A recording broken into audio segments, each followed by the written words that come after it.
Aside from your parents being upset, just got in a car accident, what were like some of the early challenges you faced trying to come into this new career as a barber?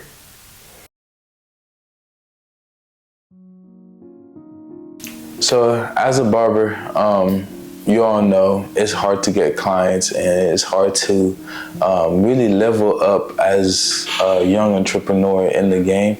And so the car accidents and my parents not agreeing with what the decision that I made, not just my parents, but really the whole village that I had. Nobody really was for that decision. So with those challenges came lack of clients and, just a new area too, because where I was cutting at, it was not the area to start a new business at. I was very much so thrown into the fire, honestly. I had to portray myself in a sense of like a good businessman to be able to make sure that I keep my clients coming and that they are also bringing me other clients. And so I was passing out a lot of cards and just talking about my business to whoever and wherever I was at.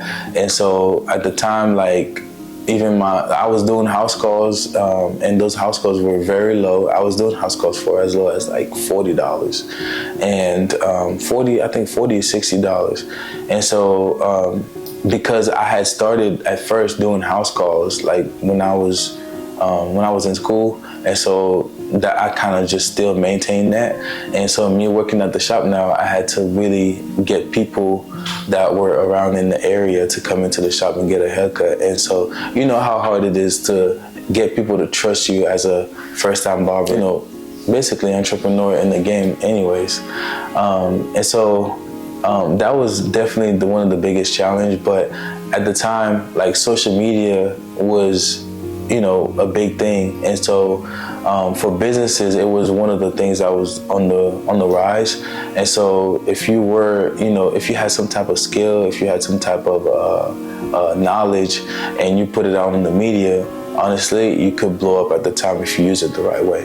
I was very interested into hip hop and all that extra stuff. And so I was watching a lot of music videos. And so I started thinking of a way to market myself on social media is to make promo videos on Instagram and trying to promote myself as like a barber, but still give people what they love watching on YouTube or on the media. And so once I did that, it kind of blew my socials up. And at the time, there's a lot of people now starting to see what I had to offer. But thank God, I was able to sharpen my skills. And so when the clientele started coming, I was able to, provide the service that I had, and that sustained me. So there was people, basically testifying about my skills and telling other people about me, and that kind of grew my clientele. Even though I was so far away from the city, it really grew my clientele to a really high level. Going from that location, I spent a year there, and in that year, I went from having 0 clients. Well, I'm not gonna say 0 because I started with the clients that I had in college, but I started pretty much from the bottom to growing a clientele where I was booked every single day. And it was 30-minute slots, but I was booked every single day. And so I moved from that location and went to Midtown in the city because that location had they had contacted me and they wanted me to start working with them. And that shop had a lot of good barbers in it. And I felt like I was gonna learn a lot from them, and I was gonna be among the top. And so I was like, yeah, this is the right place for me. During the time that I was growing my business, honestly, that was my main focus. It was life or death, because I felt like everybody in my family wanted me to see me fail just to prove a point. And I didn't want that to happen. So my main focus was truly to succeed at what I had going on. And I didn't want to fail by any means necessary. And so I had a few friends from high school, and honestly, like those were the friends that I hung out with. They pretty much pushed me, honestly, to be the best version that I could be at the time, to the best of their ability. I had tried to make sure that we all were doing the same things, but honestly, I was so focused that I couldn't really like be around them as much as I could possibly. And I think that could have been for the best, because I think, you know, growing up around them, or even like just navigating this world around them, it was like honestly driving me further away from the Lord, because we weren't doing things that I would say that it was pleasing to the Lord. And so ultimately, all of these things, like me chasing after my dreams, or me chasing after money, making sure that I'm doing the right thing, and also like during that whole journey, like it led me to just a lot of things that really kind of put my character down. So would you say the beginning stages and the journey to just getting to the Midtown shop alone was like progressive but also chaotic for you?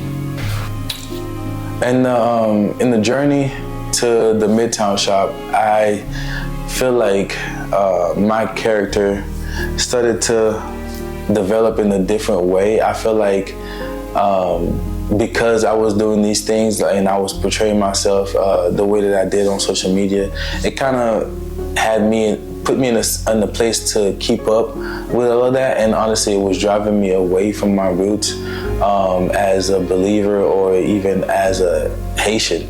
And so I feel like all of these things kind of like put me in a place where I was just chasing the money, honestly.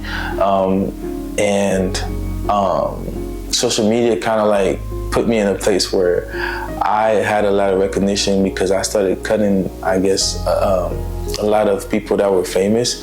And so that put me in a place where people like held me to a certain category. And I was just like, this is a lot, but ultimately, like, I was indulging in it because it was helping the business, and it put me in a place where I felt like it was gonna lead me to the goal that I had. What was your ultimate goal? Like, what were you headed? I know you keep saying you're trying to chase the money, but like, what was your ultimate goal? My ultimate goal, honestly, was to be able to go back home and build stuff that nobody has ever built back home. I wanted to build an attraction park in Haiti. I wanted to give back to my family back home in a big way, because I've always seen other people that live in the US come back home and help others, but I wanted to do it in a bigger scale. And I also wanted to make sure that my family moved out to the US and were able to live away from the chaos that was going on back home. And so I definitely feel like my biggest goal was to ultimately like give back to my family. And in the midst of doing that, it caused me to bring a lot of pride in myself, because it made me feel like I was gonna be their God. And at that point, it was like I didn't see God at all, because I felt like I could do it all. Do you feel like at any point you got distracted or taken off course from your goals? Like, do you feel like you started to lose sight of what you were doing before at this point in your career? I'm at the Midtown shop now, and honestly, like, things are going well. And I feel like at the time, like, I was so focused into what I was doing that I honestly didn't let much in. And I don't think that helped me at all, because I wanted to, at the time, I also wanted to start getting into my love life. But ultimately, I feel like I didn't cultivate any of those skills, or I didn't cultivate any of like my deeper self in a sense, emotionally. And so because I was so focused on getting to that goal and I was so focused on working, I didn't properly like elevate myself. I didn't grow emotionally to the point where I would be mature. And so I tried to get into my love life. I tried to get back with my girlfriend, and honestly, that was a whole disaster because I didn't know how to steward that. And honestly, I think that in itself could have distracted me because it drove me to a place of depression. It drove me to a place of where I had to find self-worth again, and I had to find literally like any hope to make it out, because I honestly didn't know what life was gonna be, because that was the person that I loved the most.